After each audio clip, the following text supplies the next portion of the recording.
Graças a paz, mais uma manhã com vocês neste quadro Café com Reflexão. E antes de darmos início a esta reflexão, gostaria de convidá-los a fazerem as suas inscrições, os que não são inscritos. Ative o sininho, deixe o seu like, curta a página, visualize. E caso a mensagem está sendo edificante para você, compartilhe com outras pessoas também, para que maior número de pessoas possam, de fato, ter acesso a este conteúdo. E ainda pegando o que eu falei na ministração passada para vocês, dos 3 tipos de homens, não é? O natural, o espiritual e o carnal, ainda pegando o mesmo versículo 16 do capítulo 5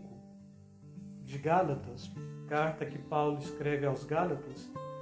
digo, porém, andai em espírito e não cumprireis os desejos da carne. E dentro desta proposta, o que eu quero trazer para vocês é que o homem, a gente trabalha ele dentro deste conceito dos 3, ele é natural, ele é espiritual e ele é carnal,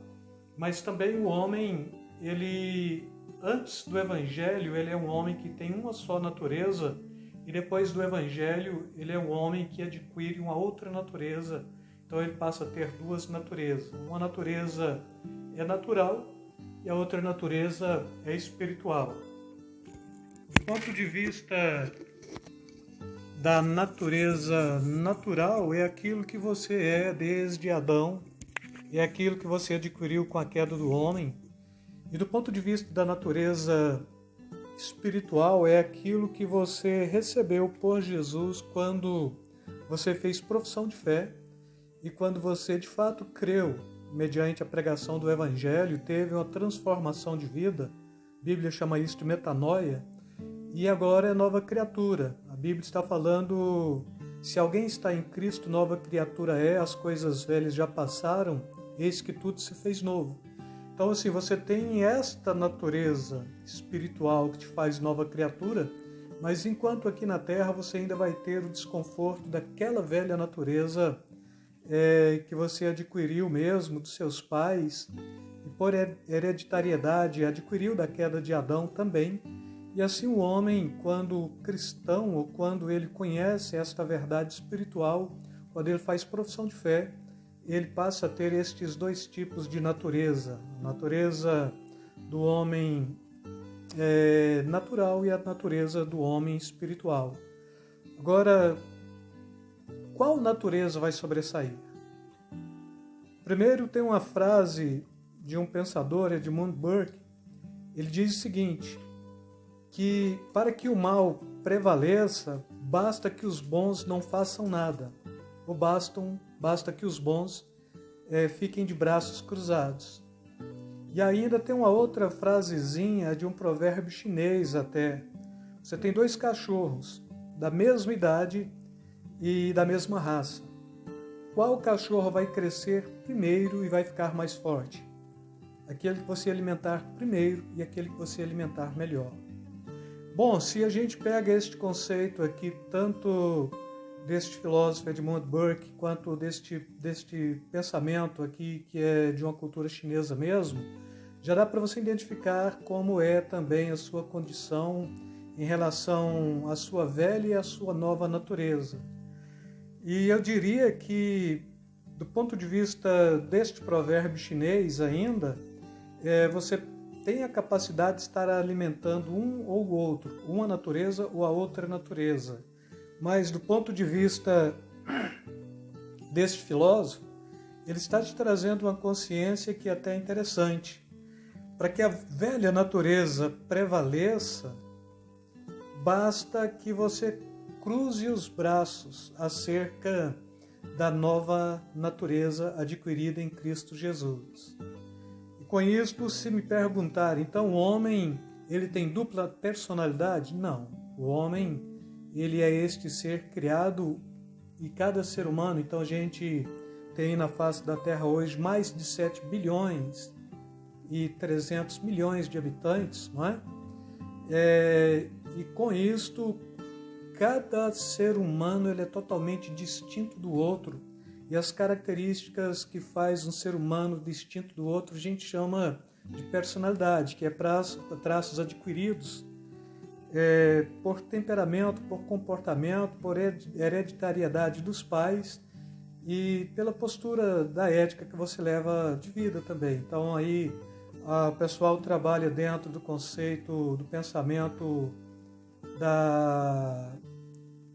psicologia, que até de 4 a 6 anos de idade você está formando a sua personalidade por definitivo. E com isso eu não estou falando de dupla personalidade, porque quando a gente fala de personalidade multifacetada,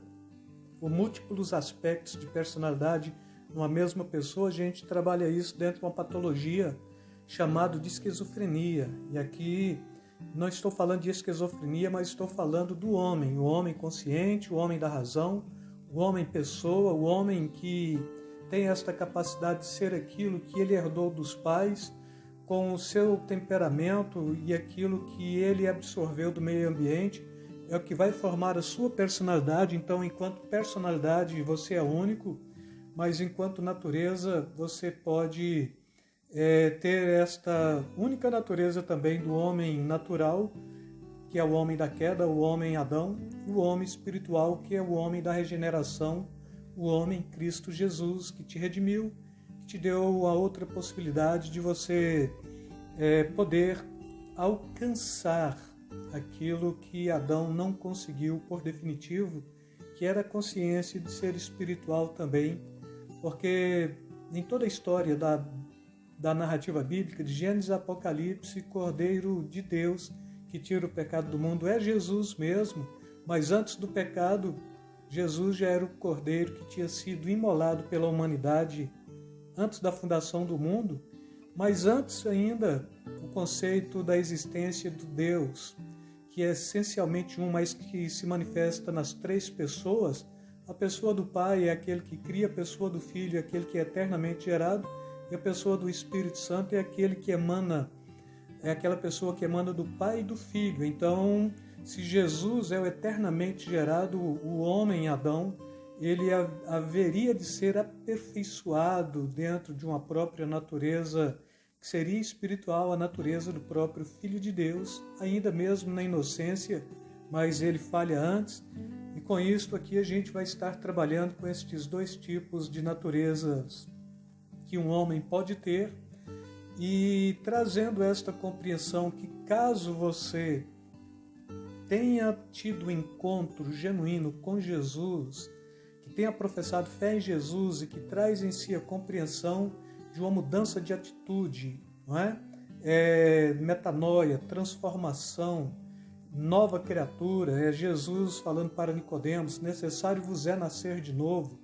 não nascer da carne, mas nascer do Espírito. Se você traz isso, se você tem esta natureza agora que também é uma natureza espiritual, para que ela prevaleça sobre a sua carne, sobre os intentos da carne, sobre as obras da carne, sobre o homem natural,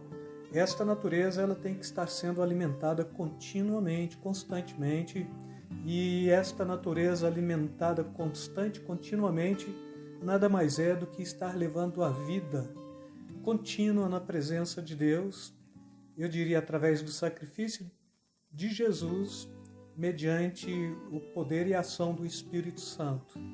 Mas caso de fato você, mesmo tendo esta natureza em Cristo Jesus, não mantenha este grau de relacionamento íntimo e profundo com Ele, se você cruza os braços, é o suficiente para você permitir que a velha natureza brote e cresça e apareça outra vez, e de alguma forma ela não vai aqui dar chance para a nova natureza, mas ela vai tentar sucumbir à nova natureza que você adquiriu em Cristo Jesus. E por isto é que a gente bate tanto nesta tecla da necessidade de o homem ter este relacionamento íntimo profundo, ter este aspecto congregacional, e quebrando esse conceito de que eu posso ser crente em casa, porque eu creio, né? Se você crê, então você tem atitude para ir à comunidade do povo de Deus, daqueles que foram redimidos, lavados pelo sangue de Jesus, onde todos estão celebrando continuamente a glória do Pai, do Filho e do Espírito Santo, e também mantendo esta vida de comunhão íntima e profunda, porque Deus, este Deus, que cria todas as coisas, que se manifesta na pessoa dos três, então este Deus ele é comunidade na pessoa dos três,